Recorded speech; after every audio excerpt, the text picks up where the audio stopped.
Mas, kita harus merubah lembaga pendidikan dengan ditambah ilmunya menjadi ada pelatihannya, ada workshopnya, dan ada pengkajiannya, hingga produk akhir adalah knowledge. Bukan hanya sekolahan, bahkan Lemhanas harus menjadi lembaga seperti ini. Demikian pesan singkat di HP dari seorang pensiunan bintang 2 yang juga memiliki pengalaman di 3 negara sebagai atase pertahanan dan dubes di Tiongkok, Amerika, dan Inggris. Dia sangat ingin membuat lembaga think tank semacam Brookings Institute, Hudson Institute, Peter Peterson, Presiden Club, Noble House-nya Hong Kong, atau The Pyramids-nya Lee Kuan Yew. Dia tidak ingin menjabat, namun dia sadar bahwa Indonesia perlu memiliki lembaga kajian tingkat dunia. Di Indonesia ini kurang lembaga knowledge, karena knowledge itu hanya dipahami sebagai ilmu di sekolah. Benar, sekolah itu knowledge. Padahal bukan, pelajaran di sekolah bukan knowledge. Pelajaran di sekolah hafalan ilmu itu namanya masih data. Data digerakkan dengan pelatihan dan keterampilan berubah jadi informasi. Informasi itu juga masih belum knowledge. Informasi distrategikan dengan tindakan solutif yang baru, itu baru namanya knowledge. Sekolah itu data, sosmed itu data, berita itu data. Data diolah dengan keterampilan jadi informasi, informasi dikaji jadi knowledge. Jadi yang terjadi di dalam sistem edukasi di Indonesia adalah, kalau mau disederhanakan, sekolah itu sejak TK 2 tahun, SD 6 tahun, SMP 3 tahun, SMA 3 tahun, ditambah kuliah 5 tahun. 19 tahun sekolah. Ada berapa yang mempraktekkan membuang sampah di tempatnya? Mengerti, tahu yang namanya ngantri, mengetahui bahwa sampah plastik merusak lingkungan dan tidak memakai plastik, menyadari bahwa karbon merusak lingkungan sehingga dia memutuskan tidak pakai bahan bakar minyak untuk mobil mereka, tetapi naik sepeda, jalan kaki, menanam pohon, dan lain sebagainya. Tidak akan jadi skill karena mereka tidak dilatih. Karena sekolah selama 19 tahun anak Indonesia hanya dicekoki data, tidak akan jadi gerak mereka itu. Gak mudah memang, gak gampang memang, dan hampir tidak mungkin dengan pola pikir anak bangsa Indonesia saat ini. Indonesia akan menjadi negara superpower di tahun 2045 kalau tidak diubah pola pikirnya menjadi orang yang memiliki keterampilan dan kemampuan mengkaji. Karena sekolah selama ini hanya bikin murid hafal data. 77 tahun Indonesia merdeka, pendidikan hanya hafalan data. Sampai saat ini bahkan sistem pendidikannya juga masih pakai sistem nilai, sehingga ketika dewasa yang dikejar hanya nilai dan hidupnya selalu menilai orang lain. Semua dinilai, semua ada angkanya. Bisakah dilakukan sistem pendidikan tanpa nilai dan tanpa PR seperti di negara paling bahagia di dunia, yaitu negara-negara Nordik seperti Swedia, Finlandia, yang semuanya bukan sistem angka penilaiannya, tapi kejujuran dan kata hati atau conscience. Kapan Indonesia menerapkan sistem edukasi berdasarkan kata hati, tindakan, dan pengkajian telaah masalah dengan critical thinking,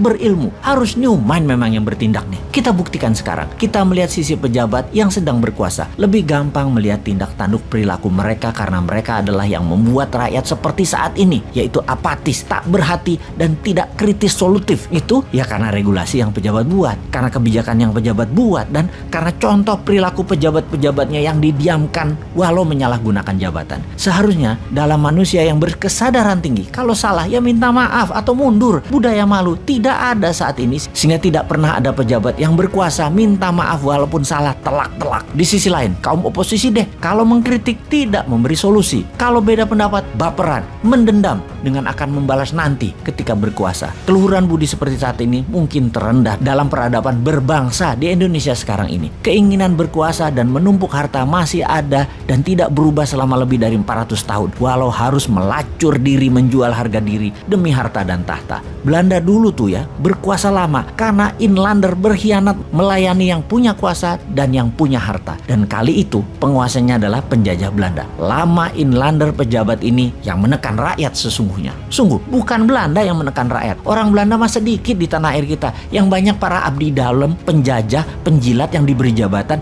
yang memeras rakyatnya sendiri untuk kepentingan Belanda. Sungguh yang menekan rakyatnya ya pejabat putra bangsa yang tidak nasionalis, yang menjadi babu Belanda, yang membodohi rakyat selama ratusan tahun. Lalu zaman setelah kemerdekaan, negara asing masih bercokol namun kemasannya berbeda. Atas nama HAM, atas nama demokrasi, atas nama keuangan dunia, Amerika itu mencengkram Indonesia dan pejabatnya zaman Soeharto hingga zaman SBY seakan menjadi agennya Amerika. Lalu saat ini pejabatnya miring ke Tiongkok dan menjadi agen kemakmuran dan pelaksana kendali negara Tiongkok. Ada yang memungkiri hal ini saat ini? Masih tidak melihat kita dikangkangi penjajah yang dikemas berbeda, namun intinya sama. Indonesia tidak berdaulat dengan menggunakan kaki tangan putra bangsa yang gila harta untuk memeras dan menjajah bangsanya sendiri. Mau dikaji lebih dalam hal ini ya? Oke, siapa individu yang mumpuni untuk mengkaji hal ini? Mana kelompok yang mumpuni untuk mengkaji hal ini? Mana lembaga yang mengkaji hal ini? National Council Council di Indonesia itu tidak ada. Manusia kritis bersolusi di Indonesia itu dibungkam. Ya sudah, Anda dimanapun sahabat, sekarang yang mengkajinya. Ini semua demi Indonesia baru,